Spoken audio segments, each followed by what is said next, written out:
Hello there, good morning. It is today, oh my gosh, what day is it? It's Tuesday. I lose track of what day it is after the holidays and after Christmas. There's a couple readings today that I like the idea, the visual of expanding and contracting that I happen to open near the end of the year in our book.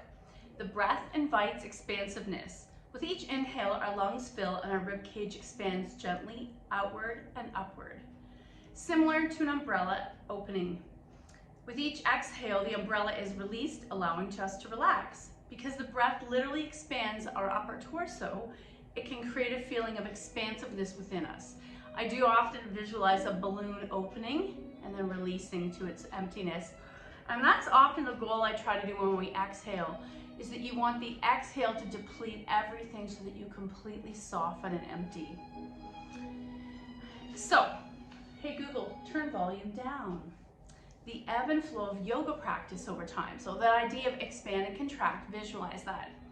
Every time you practice yoga, your experience is different from every other time you practice yoga. You may still be doing the same poses and you may still be practicing at the same pace on the same mat with the same music.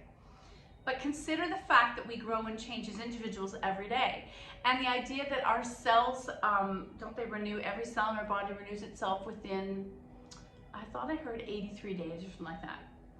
This means that everything is somewhat new each and every time you do it, including your yoga practice. Over time, you may fall in love with a particular pose or sequence, and you may fall out of love with it again. You might be drawn to an intense, physically demanding practice one day, and then other days, I know you seem to really be drawn to quiet days where we do mainly breath focused. They fluctuate and grow in surprising ways over time. And that's why we always talk about the mat and Shavasana as the new beginning, the new, a little death in a way. And then the final reading is embrace the rise and fall of life. And there's that rise and fall, expand and contract again. And what they've shown in this reading is the corpse pose, Shavasana. The length of a day, the span of a year, the duration of a life, this blossoming and decay of a flower. Your yoga practice mirrors the same rhythm of these cyclical natural phenomena. Shavasana, a Sanskrit name for corpse pose, is usually the final pose of a yoga practice, and we used to start with it, and I still encourage you to start with it even for a few minutes before you put this class on. It's a way to kind of clear your head before you start your physical practice. When we release our bodies onto the restful pose, lying on our backs, palms facing up, we acknowledge that everything is born, lives and passes. Everything is born, lives and passes away. When we take Shavasana, we acknowledge what is a natural process and join us more fully. We become one with nature through this ritual of Shavasana. So it's almost like you're going through the whole life cycle, each yoga practice using the mat. Some also say that each breath is like a mini life cycle. We usually become one with nature throughout the ritual of Shavasana. We acknowledge the rise and fall of life and its brevity, its beauty. Each yoga practice is like having a life and completing a cycle at the end of each life. So I like that idea that each practice it's a complete thing in itself. It's different than a lot of martial arts, which encourage you to always be attaining a higher belt, getting higher, studying more. I like that each practice in itself. Separately would be the philosophy arm, but so today I pulled an animal card just to take it back to how we usually practice. Koala. Ooh, I always think of koala as a very laid back animal, and the key word here is empathy, speak less and listen more. And that's something I really struggle with when people come to me with their challenges in life. My instinct is to want to help and stop their suffering, but sometimes they just want to vent. It's also hard if you have people in your life who repeatedly vent and then you look back 10, 15, 20 years later, the same challenges still exist in their lives and they haven't made changes to move away from those challenges. So, koala. If ever, it seems like a lot of folks use lots of words, but many more than are really needed. It's rather, that's why I heard you have two ears but only one mouth. It's rather narrow to consider communication is always about words. You can fill the air with words, but sometimes you even use them to cloud deeper settlements and feelings. Talking so much can take away from the elegant pleasures inherent in stillness. Okay, I'm not gonna read this whole thing. Because what I'm hearing is after a busy season, a lot of people spend a lot of effort prepping for this experience of Christmas and holidays. And then it's really hard. It's almost anticlimactic when we have to come down and finish. So we're gonna look for some stillness. We will do some stillness on the mat. We'll try to do some stillness upright, lying down, and halfway upright, so that we have that experience of stillness in different stages. Coming to the mat, I want you to take your time. Coming down is part of the same process as when we're actually on the mat. Arms by your side, palms turned up. And what's your very first sensation? Zero your mind and breath into that sensation. For me, I notice the tailbone and the shoulder blades. Anchoring those into the floor. Inhaling through the nose. Exhale through the nose, okay, to let everything be heavier. And as you let gravity take your lower back to the floor, I want you to notice the places that are resisting that surrender sensation. Inhale. Exhale. And quite often when we focus on sensations in our practice, instead of words and thoughts, our brain lets go of our attachment to words and thoughts. And I'm going to walk the feet as wide as the mat and do a gentle windshield wiper to the right and check in with your left hip. And then windshield wiper to the left and check in with your right hip. Go back to the right. What do you notice as you go a little deeper? Is there any discomfort in your knee or your joints? And imagine that your breath could ease that discomfort. Back to center, knees to the left. And you're just challenging how big the windshield wiper is going. Back and forth.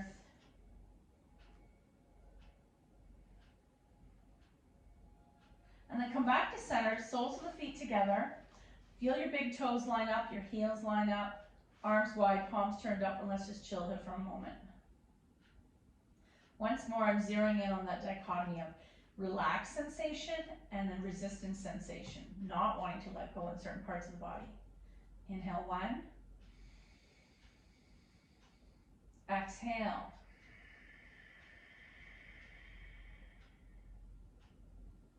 Inhale. So you're expanding. And as you exhale, I don't even think I'm necessarily contracting, I think I'm softening. Inhale. Exhale. Inhale. Exhale. And let's close the legs. Draw your knees into your chest as tightly as you can. Double leg wind relieving pose. Pulling the thighs in and pressing the lower back down. Feet dangle. I'm going to try 2 breaths here in this compressed state. Inhale, 1. Exhale. Soften the shoulders and the lower back into the floor. Inhale, 2. Exhale. I'm just going to gently do some windshield wipers. Hey Google, play that music again.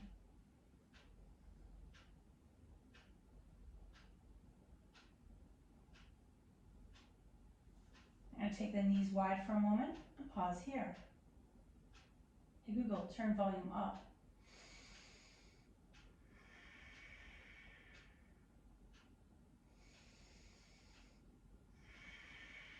And as you breathe in and out through your nose, visualize blowing up a balloon, that expansiveness.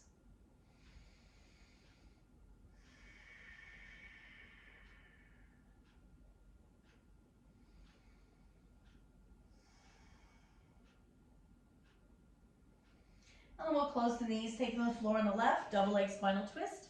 Right arm opens to a T. And just relax here. Notice the places of the body that won't help you relax. Make the adjustments you need. I might start with low 45 arms, cactus, or T.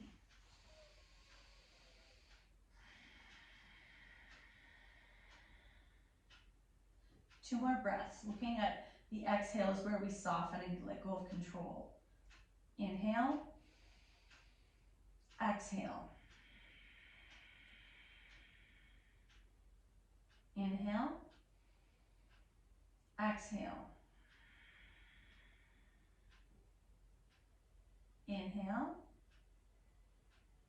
Exhale.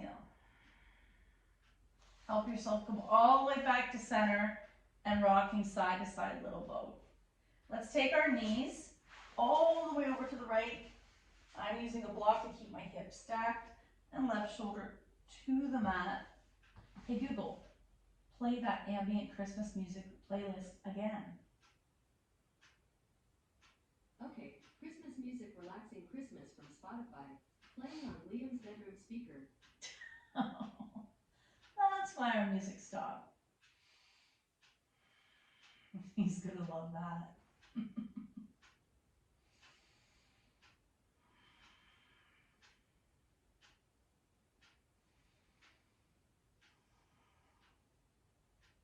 And then help yourself come back to center.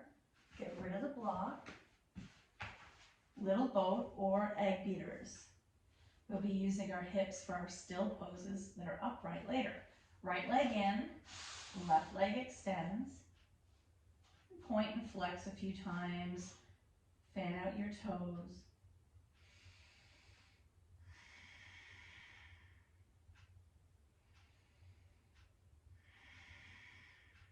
Left hand takes right knee over. Single leg spinal twist. Back to center, little boat. Left leg in. Right leg slides straight. And I'm going to point and flex a few times, waking up the heel flesh, the toes, the ankle. Right hand takes left knee over. Single leg spinal twist. Keep that left shoulder anchored.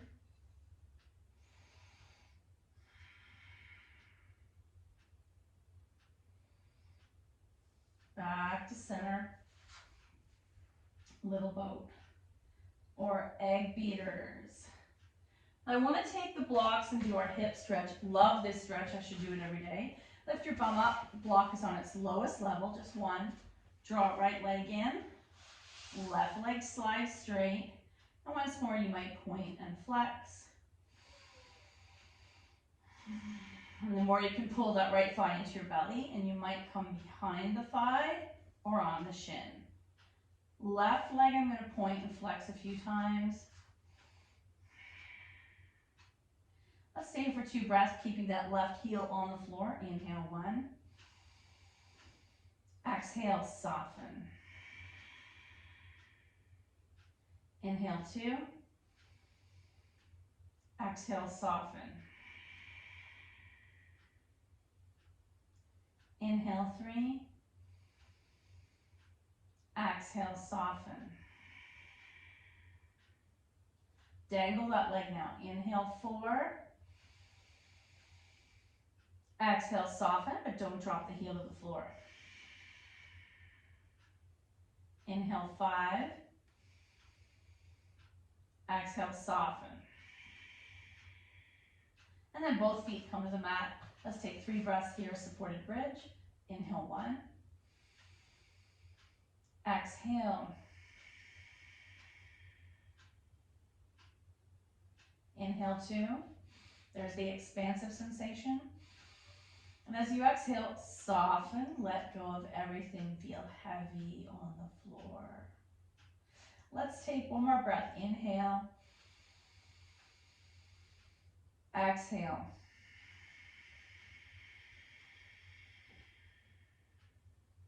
Now we'll do the left side. Left leg in, right leg extends. You can point and flex a few times. We'll take 5 breaths here without taking that heel off the floor. Inhale 1. Exhale. Inhale 2. Exhale. Inhale 3. Exhale. Inhale 4.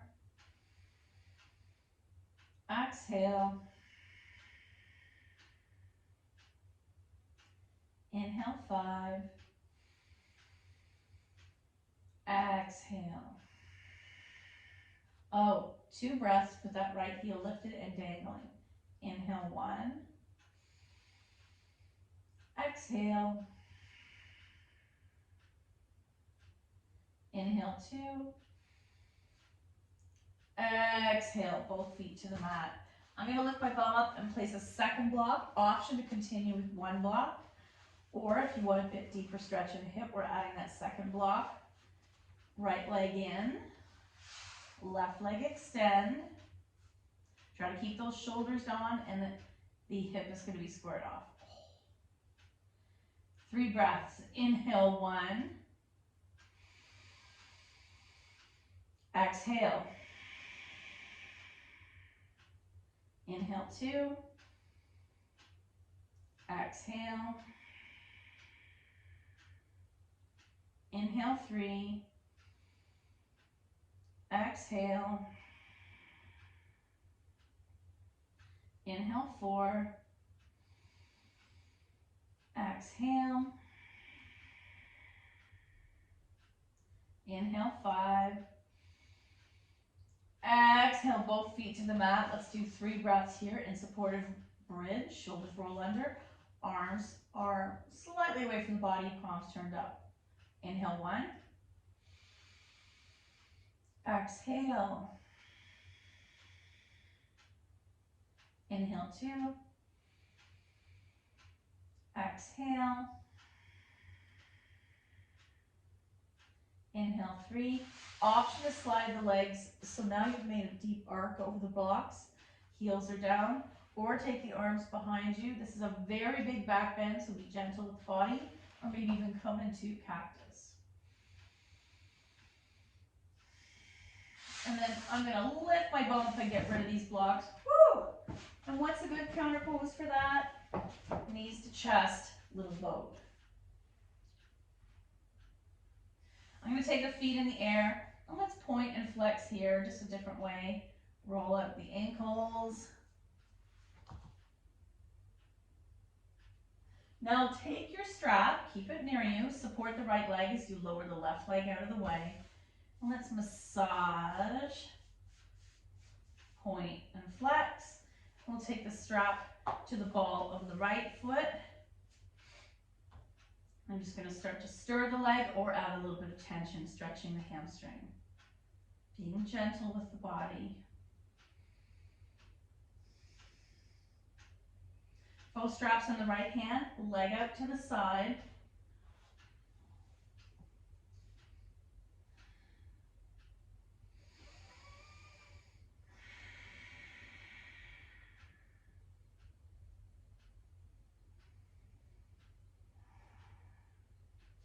Back to the sky, strap in the left hand, across the midline, or take it all the way over, back to the sky, release the strap, knees to chest, little boat.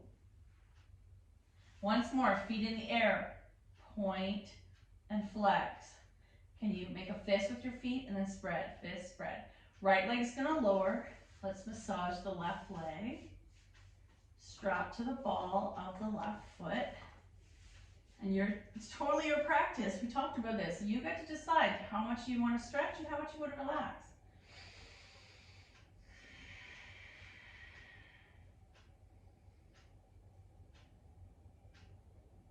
Both straps in the left hand. Take that leg out to the side and pause. I'm going to use the right hand to stabilize the right hip.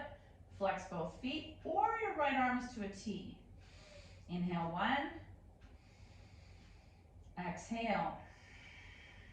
Inhale, 2. Exhale. And inhale, 3. Exhale, strap to the skies, into the other hand, across the midline. And let's get rid of the strap. Egg beaters.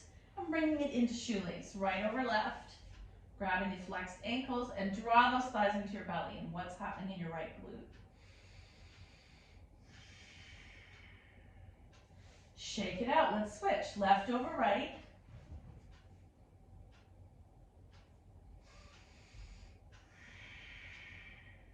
And then roll it to a ball on your side. Take a pause. And come all the way up. And here's where I know you know how much I love extended child's pose. So you're gonna take arms, plant them, walk the knees back, press your heart towards the mat.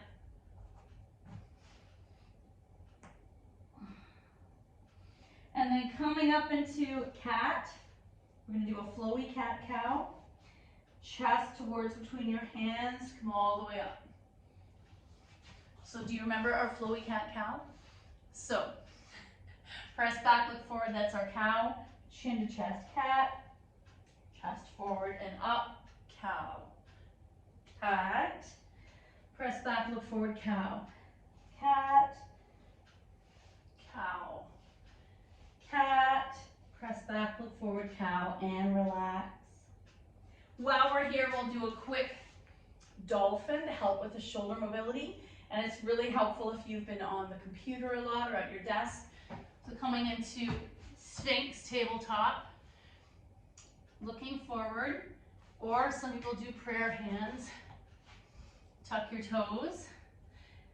And here's we're gonna lift our knees, short downward dog. Option to come into full downward dog. Option to walk those feet in. Option to look forward or between your legs.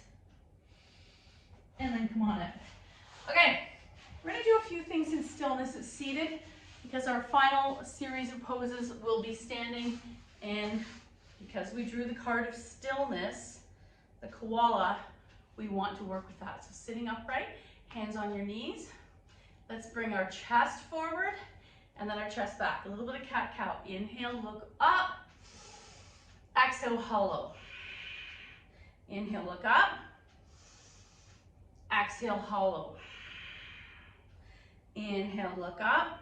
And now we're gonna stay looking up in a cow position for 3 breaths. Inhale, 1. Exhale. If this hurts your neck, you're looking slightly forward. Inhale, 2. Exhale. Inhale, 3. Exhale into a cat, grabbing the knees, hollowing out, 3 breaths. Inhale, 1. Exhale. Inhale, 2. Exhale, and inhale, 3. Exhale back to neutral. Switch out your legs. Tiny twist. Right hand to left knee. Left hand goes behind you. Sitting up straight, twist. Look over the left shoulder. Inhale, 1. Exhale. Inhale, 2. Exhale, and inhale, 3. Exhale back to center. Counter twist. Sitting up straight. And back to center. Nice work. Let's come onto our knees one more time. We'll do our bird dog in a work of solidifying the center of the body so that when we're standing in our balance poses, we have that same idea of solidifying, being focused. But coming into tabletop, let's keep right hand, left knee down, step back, step forward, flex, engage, and lengthen. You're pressing everything to the center even though there's nothing there. You're clenching the glutes and you're lengthening at the same time. Undo, switch. Right hand forward, left leg back, toes point down, engage, lengthen, engage, lengthen. Let's switch back to the other side. Left arm forward, right arm back, flex, engage, switch. Last time, left hand down, right arm forward, left leg back, engage, and undo, extended child's pose. Let's come to standing. I'm gonna have to move this camera back. Today's class is particularly weird. So, we're gonna do some focusing in mountain. I wore red just for you today for the holiday season. I'm not ready to let Christmas go. Hands by your side, shoulders back, sitting up straight. Maybe visualize a beautiful, tall, massive tree, a sequoia in Northern California. Solid, standing the test of time, weathering anything that's coming at it. I'm gonna keep my head stacked and stare straight forward. Eyes are soft. Inhale, 1. Exhale. Inhale 2. Exhale. Inhale 3. Exhale. Palms are a little flexed now. It's a little more purposeful and intentional. Inhale 4. Exhale. And inhale 5. Exhale. The next series, still intentional, still grounded. I'm going to shift weight into my left foot and bring right heel just to out as if I was going to kick a soccer ball. Inhale 1. Option to lift this foot or keeping resting on the floor. Exhale. Inhale 2. Exhale. Inhale 3. Engage everything in center like we did in bird dog. Exhale. Option to lift this a little higher. Inhale 4. Exhale. Inhale 5. Exhale, release, and just do a little walking on the spot. As I got tighter and wanted to lift that leg higher, I needed to really engage all the muscles in my mental effort to center, to stop this right hip from coming up. We want balance and symmetry as much as possible, just like in our lives. Right foot lands, shoulders back, left heel to the mat. Inhale 1. Exhale. Option to stay here, touching the mat, or lift a little and start to challenge yourself. Inhale 2. Exhale. Inhale 3. Exhale. Inhale 4. Exhale. Inhale 5. Exhale to the mat, walking on the spot. Now you've established that idea of rootedness, but also a little bit of rise or lift. I want to take the left leg to be our landing leg, and we're going to do tree pose, one of our quintessential poses of stillness, and then either bringing foot to the inside or the calf, or flex on the outside in flamingo. So finding somewhere to stick, keep your eyes, so you decide where the foot's going, depending on your mental stability and how tight your body is. 5 breaths. Inhale 1. Exhale. Inhale 2. Exhale. Inhale 3. Exhale. Inhale 4, clench everything to center. Exhale, and inhale 5. Release on the exhale. Let's do the other side. Right foot lands, left foot inside, outside, flexed, whatever works for you. Hands are wherever feels good for stability. This is my tighter side. Inhale 1. Exhale. Inhale 2. Exhale. Inhale 3. Exhale. Inhale 4. Exhale. And last big breath in. Exhale, release. Let's come into a quick squat. It might look like this, or it might look like this. Beautiful. And coming down to seated. We'll take a few breaths to bring everything down. I know some of you struggle with the stillness classes, and some of you would prefer only stillness classes. And that's why I try to bring a variety of experiences to your day, so that we don't get caught in patterns of what we like and always getting what we like. Life throws a lot of curveballs at us, and being flexible for those is important. Today I pulled a Life Loves You card. Oh, love is my teacher. I like that. I know this box is a little hippy-dippy, but it makes me happy. It's a beautiful chalkboard. Think of someone you care deeply for. Ask love to show you how to make your relationship sweeter and more loving. And this can be really hard if you're having any struggles within that friendship or relationship right now. I'm always finding there's a fear of imbalance between trying too much and not trying enough to express your love for them without scaring them away, or I know some friendships are not used to that level of love. One thing that I've consciously done the past year, as we review the year, is I've read that if you love somebody, we need to start normalizing saying I love you to all the beautiful people in our lives outside of romantic love. Sometimes we assume everybody knows they're valued and loved in our lives or in our mind or our heart, but they don't necessarily know that. Or maybe they live in a life not full of love and you assume they do. Sometimes just saying I love you and giving your friend a hug might be a little unsettling at first, but it also creates this new level of intimacy or being real with them. Thank you so much for your effort. The good in me sees the good in you. Namaste.